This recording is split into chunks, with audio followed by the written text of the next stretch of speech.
high in the mountains of North Wales, in a place called Llanymawddwy, lives a shepherd named John Jones with his wife, Maddie, and his black and white dog, Mac. I stood one misty summer morning in the window of their farmhouse, watching John on horseback, herding the sheep with Mac. A few cows were quietly chewing their cud in a nearby corner, while perhaps 100 sheep moved across the dewy meadow toward the pens where they were to be dipped. Mac, a champion Scottish collie, was in his glory. He came of a long line of working dogs, and he had sheep in his blood. This was what he was made for. This was what he had been trained to do. And it was a marvelous thing to see him circling to the right, circling to the left, barking, crouching, racing along, herding a stray sheep here, nipping at a stubborn one there, his eyes always glued to the sheep, his ears listening for the tiny metal whistle from his master, which I couldn't hear. Maddie took me to the pens to watch what John had to do there.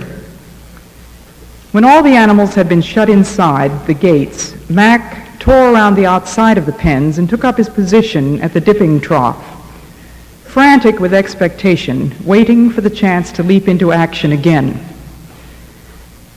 One by one, John seized the rams by their curled horns and flung them into the antiseptic. They would struggle to climb out the side, and Mac would snarl and snap at their faces to force them back in.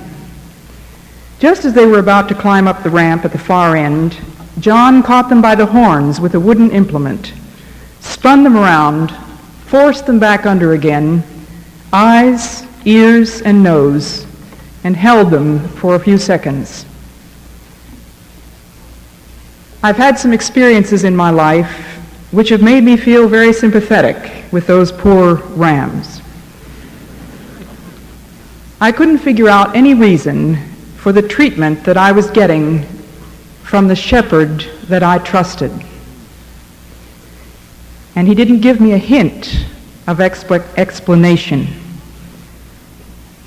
As I watched the struggling sheep, I thought if only there were some way to explain. But such knowledge is too wonderful for them. It's high. They cannot attain unto it. So far as they could see, there was no point whatsoever. When the rams had been dipped, John rode out again on his horse to herd the ewes, which were in a different pasture. Again I watched with Maddie as John and Mac went to work, the one in charge, the other obedient. Sometimes, tearing at top speed around the flock, Mac would jam on four-wheel brakes, his eyes blazing but still on the sheep, his body tense and quivering, but obedient to the command to stop. What the shepherd saw, the dog could not see. The weak ewe that lagged behind, the one caught in a bush, the danger that lay ahead for the flock. Do the sheep have any idea what's happening? I asked Maddie. Not a clue, she said. And what about the dog? I can't forget her answer. The dog doesn't understand the pattern. Only obedience. There are those who would call it nothing more than a blind obedience, a conditioned reflex. But in that Welsh pasture, in the cool of that summer morning, I saw far more than blind obedience. I saw acted out exactly what I want to talk about tonight. I saw two creatures who were, in the fullest sense, in their glory. A man who had given his life to sheep, who loved them and loved his dog, and a dog whose trust in that man was absolute, whose obedience was instant and unconditional, and whose very meat and drink was to do the will of his master. He never stopped wagging his tail. "I delight to do thy will," was what Max said. "Yea, thy law is within my heart." My topic is the glory of God's will. My husband used to say that a speaker has 4 speeches. The one he prepares, the one he actually delivers, the one his audience thinks it heard, and the one that gets reported in the newspapers the next day. And there's not necessarily any relationship between them. In an effort to bring into closer alignment what I want to say with what you hear me say, I'm going to tell you what it is, then I'm going to try to say it, and then I'll tell you what I've said. 1, the glory of God's will for us means absolute trust. 2, it means the will to do his will. And 3, it means joy. Now, what is this thing called trust? Did Mac's response to John's commands hinge on the dog's approval of the route his master was taking? Mac didn't know what the shepherd was up to, but he knew the shepherd. Have you and I got a master we can trust? Do we ask, first of all, to be allowed to examine and approve the scheme? The Apostle Paul never said, "I know what God is up to." He said, "I know whom I have believed." We start then with a recognition of who God is. He is our Creator, the one whose spoken word called into being the unimaginable thing called space, which scientists tell us is curved, and the equally unimaginable thing called time, which the Bible tells us will cease. He set the stars in their trajectories and put the sliding shutter on the lizard's eye. This is the God who dreamed you up, thought of you before light existed, created you, formed you, and now calls you by name. He says, "Fear not, Susan." He says, "I have redeemed you, Steve." When the Apostle John was an old man in exile on an island called Patmos on account of the Word of God and the testimony of Jesus, he was granted a vision of one like a son of man, eyes like a flame of fire, a voice like a waterfall, his face shining like the full strength of the sun. And in his hand he held 7 stars. Old John, who had known and loved Jesus, fell at his feet as one dead. And then the hand that held the 7 stars was laid on him. And the voice that was like a thundering cataract said, "Fear not, I am the first and the last. I died, I am alive, I have the keys. Now write what you see." What John saw turned out to be the book of the Revelation, the most abstruse of all the books of the Bible, full of bowls of wrath and bizarre beasts and lightning and harps and smoke and seas of glass and rainbows of emerald. The courage it took to put all that down in writing for other people to read came from the vision that John had had of who it was that was asking him to do it. It's this same one who asks you and me to do what he wants us to do. The God of creation who's got the whole wide world in his hands. The God who in the person of Jesus Christ, for us men and for our salvation, came down from heaven and was made man and was crucified. Those hands that keep a million worlds from spinning into oblivion were nailed motionless to a cross for us. That hand that held the stars laid on you. Can you trust him? 2,000 years ago, Paul said that the Jews were looking for miracles. The Greeks were seeking after wisdom. Not much has changed, has it? People are still looking for instant solutions, chasing after astrologers and gurus and therapists and counselors. But Christianity still has only one story to tell. It's an old story. Jesus died for you. Trust him.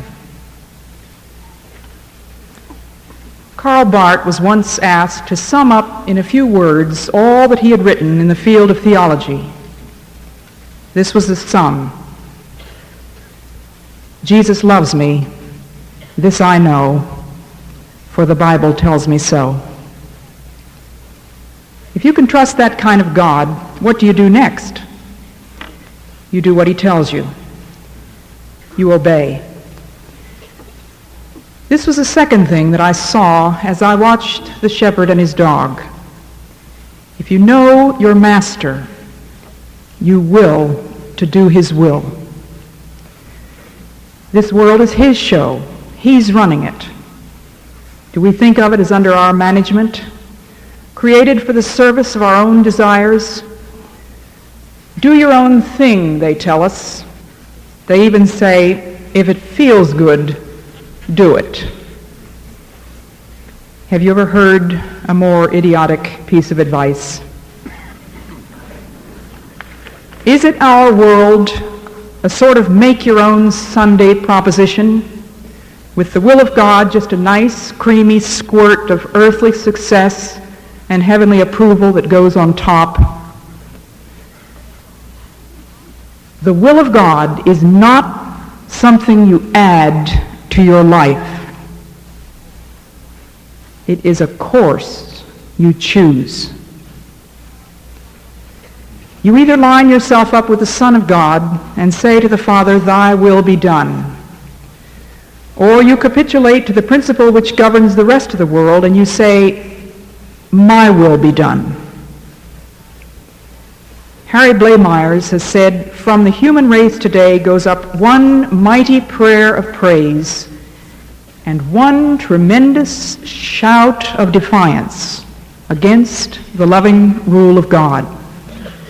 At every moment and in every act or thought, we swell the volume of that hymn of praise, or else of that cry of blasphemous rebellion. We identify ourselves with Christ, or we deny him. Jesus chose a path and went down it like a thunderbolt. When we say, as Christ did, I have set my face like a flint to do his will, we are baptized into his death, and like the seed which falls into the ground and dies, we rise to new life. We have shared his death, Paul wrote to the Romans. Let us rise and live our new lives with him. Put yourselves in God's hands as weapons of good for his own purposes. That's hard, clear language. Put yourself. Obedience to God is action. I can't find anything about feelings in the scriptures that deal with obedience. It's an act of the will. Our wills are ours, wrote Tennyson, to make them thine. God gave us this precious gift of freedom of the will so that we would have something to give back to him. Put yourself in his hands. Choose. Give yourself. Present your bodies, a living sacrifice. Until you offer up your will, you do not know Jesus as Lord. There are many men and women here tonight, I'm sure, who have made this choice and have said the eternal yes to God, thy will be done. You're wondering when I'm ever going to get to the part about how you can know what it is that God wants you to do. If you can just figure out what the orders are, you're willing to obey them. You wish with all your heart that it was as clear to you as the pillar of fire was to the children of Israel, or the little metal whistle to the collie dog. You high school seniors don't know which college to go to.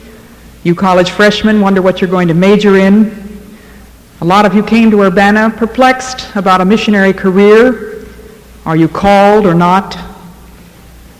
And it's just possible that there are a dozen or so here who would like to get married. How can you possibly know? Let me tell you a story. When the author of Christ the Tiger was a small boy, he used to pull out of the cupboard the paper bags that his mother saved and spread them around the kitchen floor. This was permitted on the condition that he collect them and put them away when he finished playing. One day his mother, who also happens to be my mother, found the bags all over the kitchen.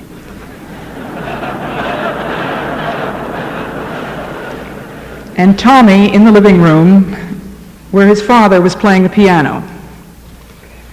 When she called him to pick up the bags, there was a short silence.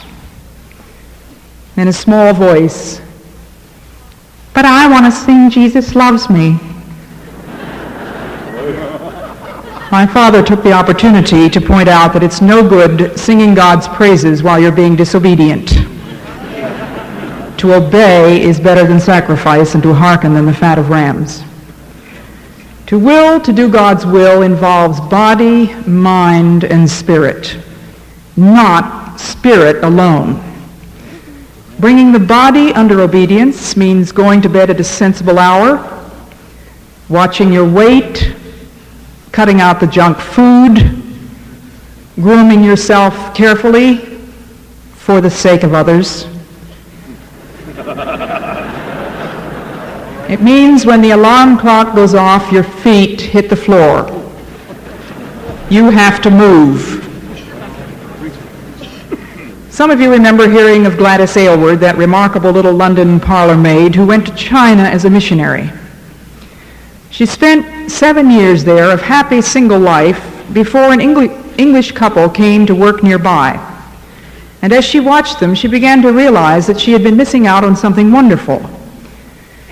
So she prayed that God would choose a man for her in England, call him, and send him straight out to her part of China and have him propose.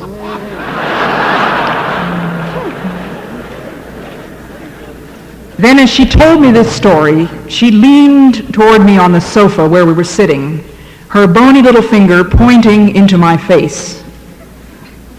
And she said, "Elisabeth, I believe God answers prayer.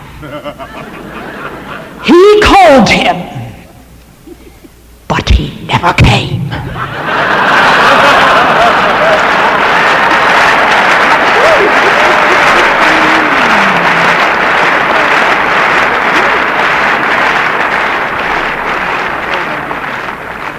It's a little like the alarm clock. The call to duty, but you have to put your feet on the floor. So much for the obedience of the body. Bringing the mind under obedience means, for example, doing that reading your professor has assigned. The will of God for a student is to study. You don't need to do any praying about whether you should study. The will of God for a Christian is to be a witness. You are the light of the world. My witnesses, Jesus said. You don't need to do any praying about whether this is your job or not. But bringing the Spirit under obedience entails plenty of praying for understanding and for guidance about the how, when, and where. The Bible won't tell you whom to marry or what mission field to go to. But I believe with all my heart that as you seek honestly to do the things you're sure about, God will show you the things you aren't sure about. We might as well admit that most of our difficulties are not with what we don't understand, but with what we do understand. In preparation for writing a book on the guidance of God, I read through the entire Bible to find out how he guided people in those days. I found that in the overwhelming majority of cases, it was not through what we'd call supernatural means, voices, visions, angels, or miracles, but by natural means. In the course of everyday circumstances, when a man was simply doing what he was supposed to be doing, taking care of sheep, or fighting a battle, or mending fish nets, that he received his guidance. Just before he issued the Emancipation Proclamation, a group of ministers urged Abraham Lincoln to grant immediate freedom to all slaves. It is my earnest desire to know the will of Providence in this matter, Lincoln wrote, and if I can learn what it is, I will do it.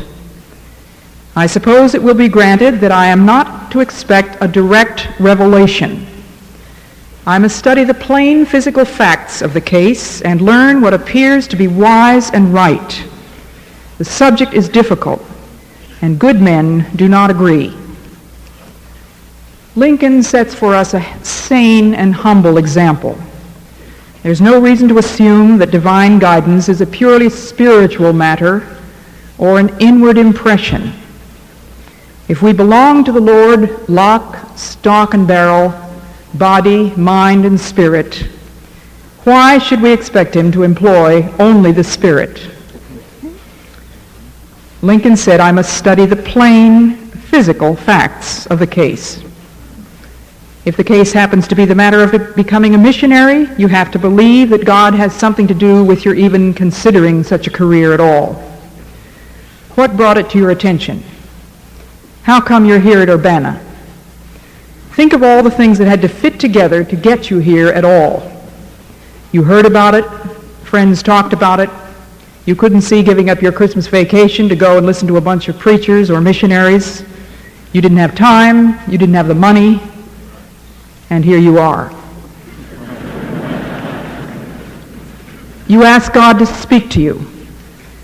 You look at a particular need, and you see that you could in fact fill that need. The timing is right. My times, said the psalmist, are in thy hands. You have certain gifts. Oh, but mine aren't any good. I mean, like, I can't do what she does, you say. I'm not talking about what she does. Consider the gifts that God gave you. Circumstances may point the way. Even your own desires could be sanctified and used for God's purposes. Study the facts, the need, the timing, gifts, circumstances, desires, the clear command to witness.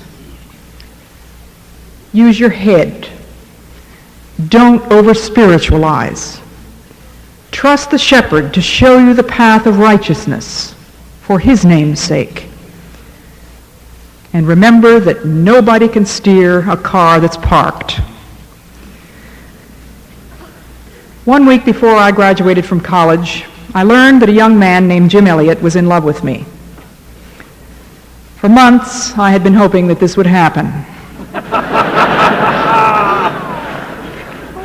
But I kept telling myself that it would be fatuous to imagine that he could ever look twice at me. He was what we used to call a BTO, a big-time operator, while I was a TWO, a teeny-weeny operator. And I was sure that every little sign that he might be interested in me was only my desperately wishful thinking. But no, he told me that he loved me. My heart turned over and then sank like a stone when he went on to say that he hadn't the least inkling that God wanted him to marry me. He was going to South America. I thought I was going to Africa. Each of us had just been through months of heart searching in an attempt to accept the possibility of life as a single missionary. We believed we had reached that point, and then, wham, here we were in love. How do you discern the will of God when your own desires shout so loud? We prayed the prayer of Whittier's hymn, "Breathe through the heats of our desire thy coolness and thy balm. Let sense be dumb, let flesh retire, speak through the earthquake, wind and fire, O still small voice of calm." We prayed Amy Carmichael's prayer, "I pray thee hush the hurrying, eager longing. I pray thee soothe the pangs of keen desire. See in my quiet places wishes thronging. Forbid them, Lord, purge though it be with fire. And work in me to will and do thy pleasure, till all within me, peaceful, reconciled, tarry content, my well-beloved's leisure at last, even as a weaned child." And one evening as we talked about what was at stake, we agreed that it was really too big for us to handle. God's call to the mission field was strong. Our love was, if anything, stronger. There seemed to be only one thing to do, to put the whole thing back into the hands that made us and let him do what he wanted with it. If he didn't want us together, that would be the end of it. If he did, no good thing will he withhold from them that walk uprightly. We had to believe that promise. Some of you know the end of the story. We waited 5 years.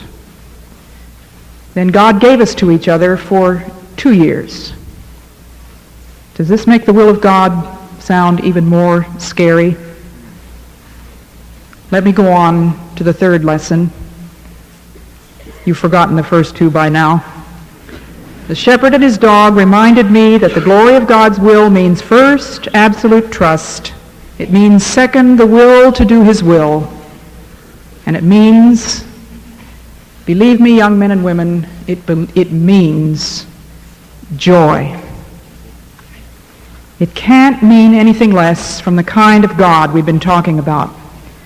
He made us for glory and for joy. Does he ask us to offer up our wills to him so that he can destroy us? Does he take the desire of our hearts and grind it to a powder? Be careful of your answer. Sometimes it seems that he does just that. The rams were flung helplessly into the sheep dip by the shepherd they had trusted. God led the people of Israel to a place called Marah, where the water was bitter. Jesus was led into the wilderness to be tempted by the devil. The disciples were led into a storm. John the Baptist, the faithful servant, at the whim of a silly dancing girl and her evil, scheming mother, had his head chopped off. Nearly 21 years ago, 5 American missionaries attempted to take the gospel to a group of jungle Indians who had never heard of Christ. On the eve of their departure, they sang that great hymn by Edith Cherry from the InterVarsity hymnal. We rest on thee, our shield and our defender.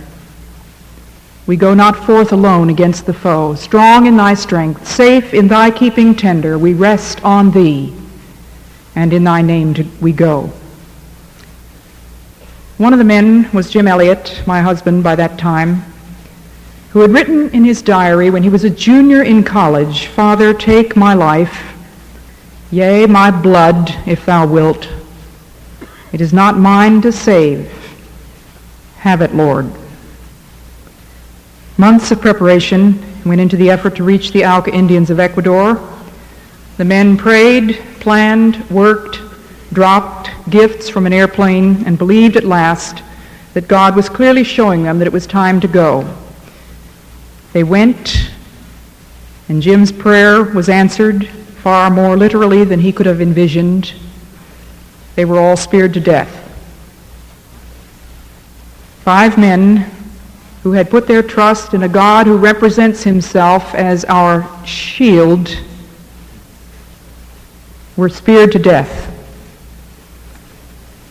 They were speared in the course of their obedience.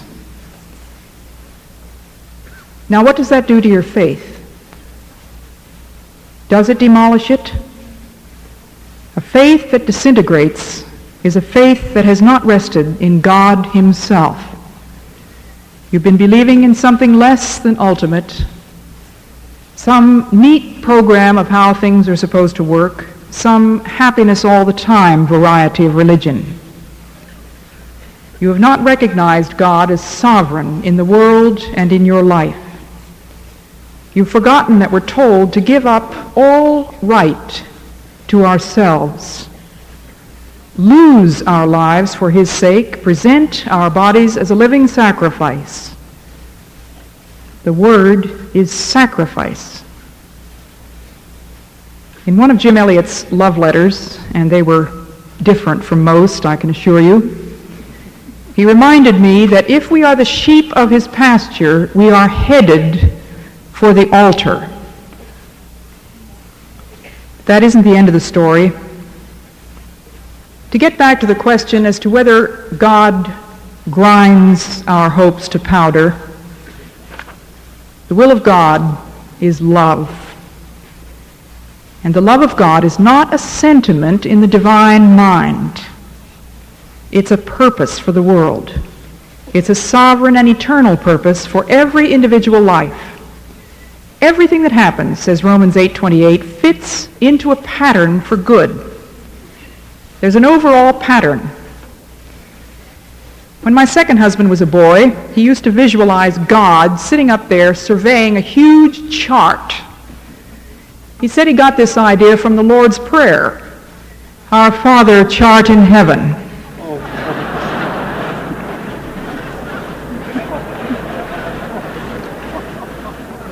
Last year, my daughter and I had tea with Corrie ten Boom.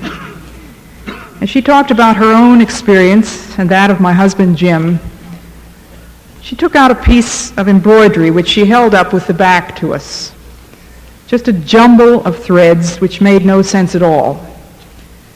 And she repeated for us this poem: "My life is but a weaving betwixt my God and me. I do not choose the colors. He worketh steadily.